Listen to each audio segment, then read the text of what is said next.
한국 사회는 여러분이 아시다시피 급변하는 시대를 만나고 있습니다. 우리는 잘 못 느끼면서 그 흐름 위에 있으니까 이 흐름을 타고 있는데, 외국에 나가 살던 사람들이 몇 년 만에 한국에 들어오면 한국 사회가 너무 빨리 바뀌고 있다라고 말하고 있습니다. 국민 1인당 로봇이 가장 많이 사용되어지고 있는 나라 1위가 어딘 줄 아세요? 대한민국이래요. 저는 로봇 하면 막 자동차를 만드는 현장에서 막 로봇팔이 움직이고 뭐 그런 것만 생각했는데, 전 세계에서 국민 1인당 숫자로 로봇이 가장 많이 쓰이는 나라가 우리나라래요. 그러니까 우리나라 사람들은 우리나라가 얼마나 빨리 바뀌고 있는지 체감이 잘 안 된다는 거예요. 키오스크에서 주문을 받고, 그리고 기계가 음식을 만들고 서빙하는 로봇이 움직이는 사회. 청소는 로봇가 하고 있고, 대학교 4학년 이상의 지적 수준을 가진 AI가 이미 만들어진 데이터를 근본으로 해서 무언가를 한다면 전부 다 해낼 수 있는 시대가 열려버렸어요. 그러니까 앞으로 매뉴얼을 근거로 사람이 하는 모든 일은 AI가 다 할 수 있다는 이야기예요. 세상은 정말 빠르게 바뀌고 있어요. 그런데 이렇게 세상이 바람처럼 빠르게 바뀌고 있는데, 이런 세상의 흐름을 타지 않는 부류의 사람들을 뭐라고 부르는 줄 아세요? 고인물이라고 해요. 들어보셨죠? 안 바뀌는 사람들, 이미 자기의 영역과 자기의 삶의 울타리를 만들어 놓아서 세상이 바뀌든 말든 나는 내 몫으로 얼마든지 살아갈 수 있는 사람들. 꼭 나이 든 사람들만을 이야기하는 게 아니에요. 세상의 흐름과 아무 관계없이 해오던 일을 계속하고 내 울타리를 지키며 나는 살아낼 몫을 가진 사람들. 그래서 옛날을 말하고 음식을 먹어도 고향의 풍미를 찾아다니면서, 여행을 다녀도 옛날에 갔던 동네를 다니고 옛날 옷을 입고 옛날 말을 하고 그때의 그 시절이 그렇다고 이야기하는 사람들. 안타깝지만 이런 사람들을 세상은 고인물이라고 해요. 바뀌지 않는 부류라는 얘기예요. 왜 이런 이야기를 끄집어냈냐면, 우리는 이 구도를 이해하고 안경을 딱 끼고 보면 오늘 본문에 예수님이 하신 말씀이 무엇인가가 들리기 시작한다는 거예요. 복음서를 시작할 때 놀랍게 뭐라고 기록되어 있는 줄 아십니까? 마가복음 1장 1절에 복음서를 시작하면서 기록한 첫 마디가 이거예요. 하나님의 아들 예수 그리스도의 복음의 시작이라. 이게 첫 타이틀이에요. 누가복음 16장 16절은 이것을 명확하게 이렇게 규정하고 있어요. 율법과 선지자는 요한의 때까지요, 그 후부터는 하나님 나라의 복음이 전파되어 사람마다 그리로 침입하느니라. 이게 무슨 말이에요? 예수님이 이 땅에 오면서 세상이 바뀌었다는 이야기예요. 비포 크라이스트와 아노 도민이라고 말하는 말처럼 지금 세상은 하나님이 아들을 통하여 은혜 주시고 아들을 통하여 응답 주실 뿐만 아니라 아들을 통하여 죄사함과 구원을 주시는 세상으로 하나님이 판을 싹 바꿨다는 거예요. 새 세상이 시작되었다는 거예요. 달라진 거예요. 달라진 거예요. 세상이 전혀 다른 흐름으로 하나님이 바꾸시는데 그 세상을 올라타지 못하는 부류가 있어요. 누구죠? 유대인들이 올라타지 못한 겁니다. 예. 유대인들이 새로운 세상에 문이 열렸는데 하나님이 아들에게 세상을 주셨고 아들을 통해 구원 얻고 아들이 있는 자는 영생이 있고 아들이 없는 자는 심판을 받았다고 성경이 말해버리고 있는데도 불구하고 새로운 하나님의 은혜의 세상에 올라타고 그 세상에 부름받지 못하고 있는 사람들이 유일하게 유대인이라는 얘기예요. 그래서 우리가 읽은 이 본문 바로 직전에 마태복음 11장 16절과 17절에 예수님은 그 시대를 이렇게 말해버리고 있어요. 이 세대를 무엇으로 비유할까? 비유하건대 아이들이 장터에 앉아 제 동물을 불러 이르되 우리가 너희를 향하여 피리를 불어도 너희가 춤추지 않고 우리가 슬피 울어도 너희가 가슴을 치지 아니하였다 함과 같도다. 아들이 와서 세상의 주인이 와서 나를 통하여 아버지가 너희에게 죄사함과 구원을 준다라고 새 세상을 시작하는데 유대인들은 세상이 바뀌고 있는 걸 모르고 있다는 거예요. 이게 놀라운 이야기예요. 그러니까 본문의 내용이 뭐예요? 그런 사람들을 이렇게 팍 흔들어서 고인물이 되지 말라고, 새로운 물결이 일어나고 있는 걸 보라고, 새 세상이 되고 있는 걸 보라고 기적과 표적을 행했다는 거예요. 권능으로 죽은 자를 살리고 보지 못하는 자를 보게 하고 안진뱅이를 일으키면서 하나님의 아들이 왔고 천국이 가까이 왔다고 말하고 있음에도 불구하고 유대인들이 새 세상을 알지 못하고 있다는 거예요. 알지 못하는. 요즘 경로당에 가면 키오스크 사용법, 그러죠, 스마트폰 사용법 이런 거 다 가르치고 있죠. 제가 들으니까 우리 교회 권사님들은 다 신식이셔서 그런 거 다 하고 사시는 것 같아요. 근데 제가 예전에 어떤 분들에게 들으면 세상이 이렇게 빨리 변하는 게 아주 지랄 맞다고 그러시더라고요. 아, 지랄 맞다고. 응? 키오스크가 처음 사용되기 시작할 때 저도 그런 적이 있어요. 말씀드린 적이 있는데 도시락집에 가서 도시락을 주문하려고 하는데 주방에서는 3명이 막 바쁘게 움직이는데 제가 문을 열고 들어갔는데 아무도 손님인 저를 쳐다보지 않아요. 그래서 여보세요, 주문 받으세요 하는데도 아무도 저를 주목하지 않아요. 이런 게 있나, 너무 바쁜가 보다. 그리고 한 1분을 기다렸어요. 그러다가 다시 주문 받으세요 그래도 저를 안 쳐다봐요. 그러다가 다른 손님이 한 명 들어왔어요. 그 사람은 익숙하게 키오스크 앞에 가더니 척척척척척척 누르면서 주문을 하더라고요. 그때서야 아, 방식이 달라졌구나. 그때서야 알았어요. 아, 세상이 달라지고 있구나. 아니, 예수님이 표적을 보이고 죽은 자를 살리고 귀신을 쫓으면서 하나님의 나라가 바뀌고 있고 임하고 있는 걸 보여주기 시작하면 깨달아야 될 거 아니에요. 아니, 최소한 은혜는 모르더라도 달라지는 세상에 대한 징조라도 봐야 되잖아요. 그런데 유대인들은 어떻게 했는지 아시죠? 자기들만의 안경을 띄고 예수님이 진짜냐 가짜냐, 우리에게 허락받았느냐, 어디서 배웠느냐, 출신이 어디냐, 어디에서 스승이 누구냐, 이거 따지고 있다니까요. 옛날 사람들이 자기들에게 허락받으라는 거예요. 예수님에게. 하나님의 나라가 바뀌었는데, 하나님의 구원자가 왔는데 자기들의 허락 받았네요. 누가 너에게 허락해서 이런 설교를 하느냐, 이 얘기를 하고 있어요. 이거 참 답답한 이야기잖아요. 누가 너를 허락했니? 이게 참 고민이에요.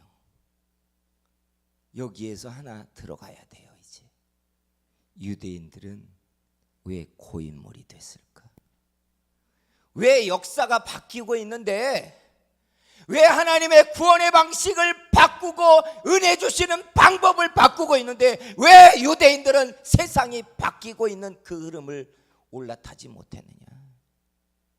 왜? 그들은 새 은혜의 세상에 초대받지 못했느냐? 첫째가 있어요.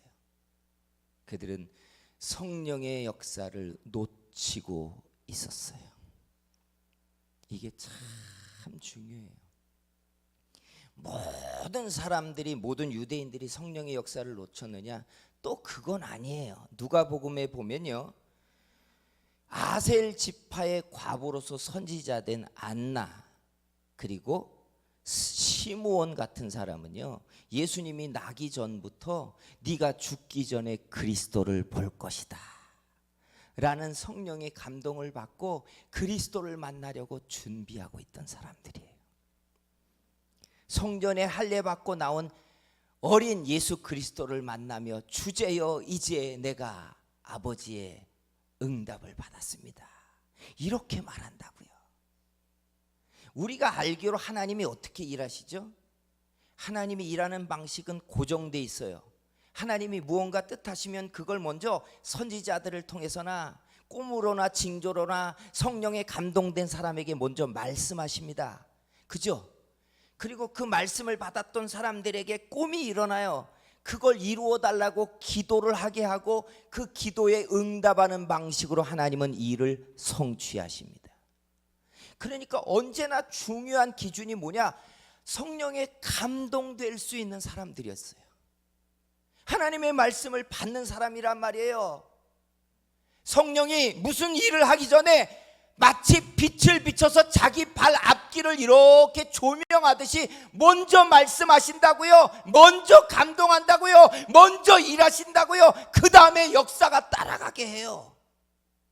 그러니까 성령의 감동이 잃어버려지면, 은혜가 식어지면, 성령을 모르면 하나님이 무슨 일을 하시고 있는지 깜깜하다는 이야기예요. 이 이야기예요. 똑같이 우리 예수 믿어도요, 성령의 감동 잃어버리고 성령의 조명이 잃어버려지고 심령이 딱딱해지잖아요. 세상에 하나님이 일하고 있어도 그게 뭔지 깨닫지 못한다는 뜻이에요. 강단에서 목사가 제일 가슴이 답답해질 때가 바로 이런 거예요.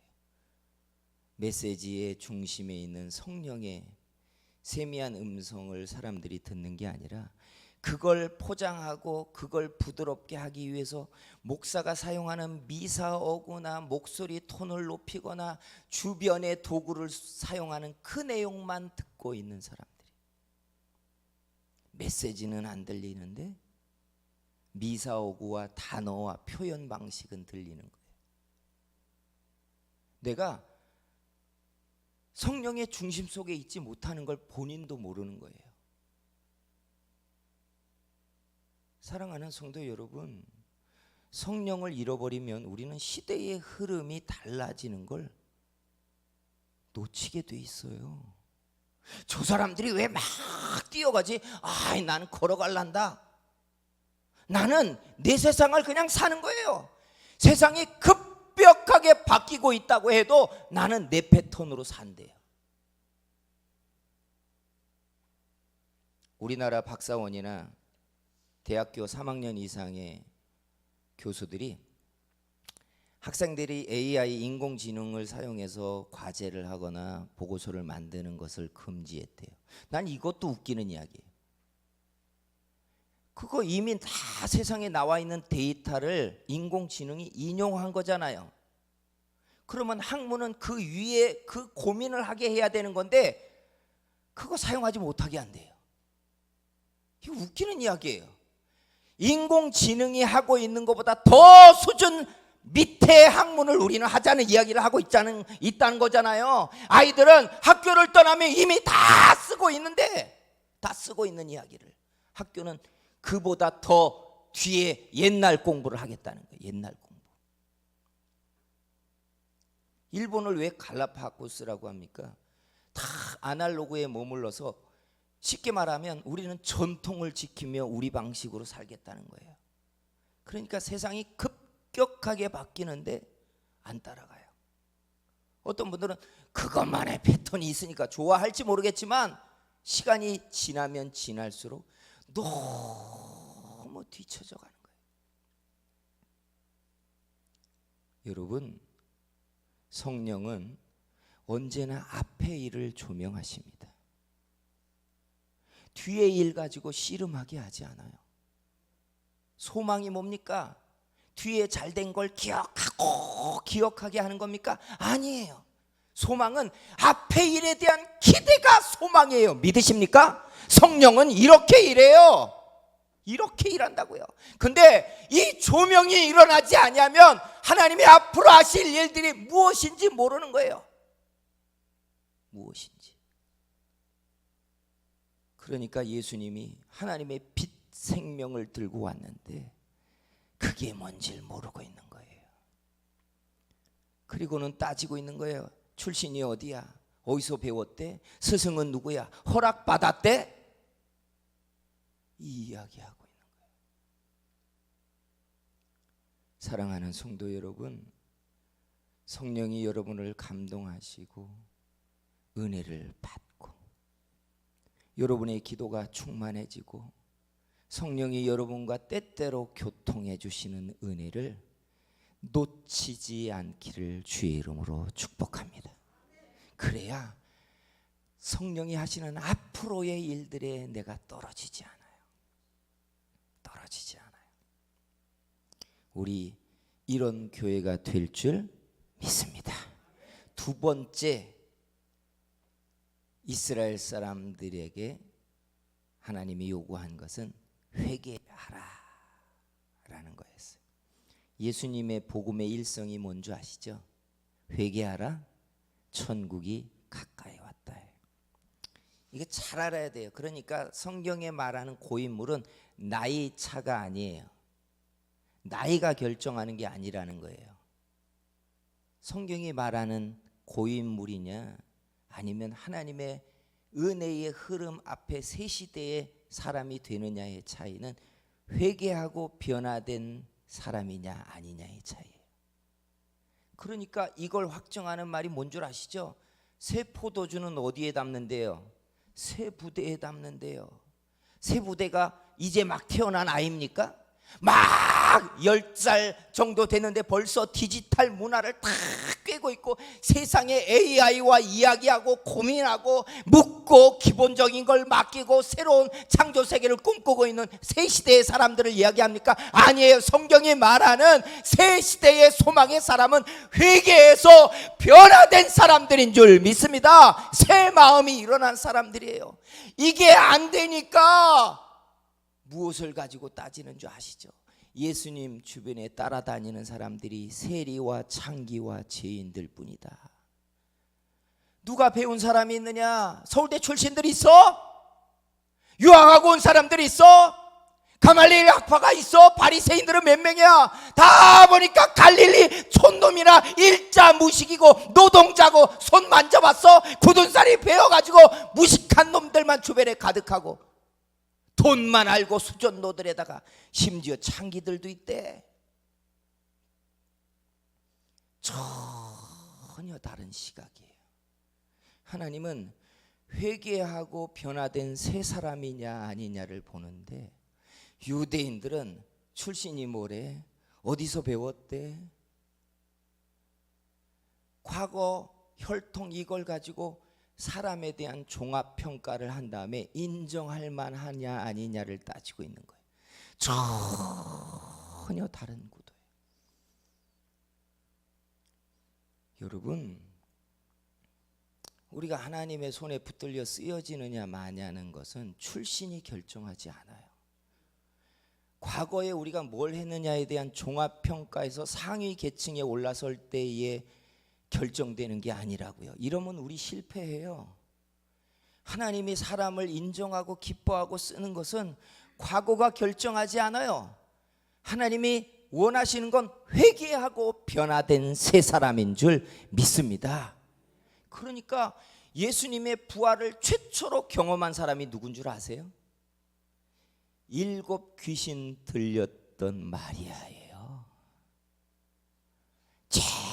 제일 먼저 예수님의 부활을 그녀가 경험했고 예수님의 무덤을 제일 먼저 찾아갔어요. 예. 요즘 우리식으로 얘기하자면 숨길 이야기라고요. 그 천박한 출신 더러운 여자가 왜 은혜의 제일 앞자리에 앉았대? 우리 이거 따질 거라고요. 근데 하나님의 나라에서는요, 회개하고 변화되 새 사람이냐, 이게 중요해요. 사랑하는 성도 여러분, 은혜는 계속해서 새 일을 하시는 겁니다. 성령은 하나님이 하실 앞으로의 일을 조명하고 말씀하십니다. 근데 우리가 그걸 놓치면 고인물이 되는 거예요.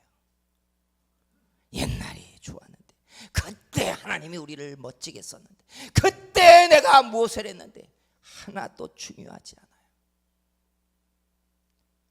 산 자냐 죽은 자냐의 차이는 여기 있어요.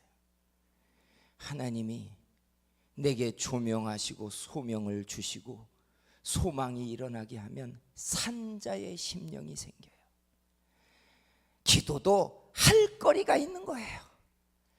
하나님의 소망 때문에 가슴을 뜨겁게 하고 멈출 수 없는 기도가 내 안에 이유가 있는 거예요. 하나님 그 일을 이루어 달라고 하는 거예요. 사랑하는 성도 여러분, 우리 고인물같이 지난 날을 이야기하는 사람들이 아니라 소망 때문에 하나님이 하실 새 일을 말하고 새 소망이 품어지고 그것 때문에 가슴이 뜨거워지고 기도를 하면 그 소망을 이루어 달라고 멈추지 않고 매달리고 기도의 씨름이 쏟아져 나오는 그런 물결 위에 올라타는 하나님의 사람들 되기를 주의 이름으로 축복합니다. 기도하겠습니다.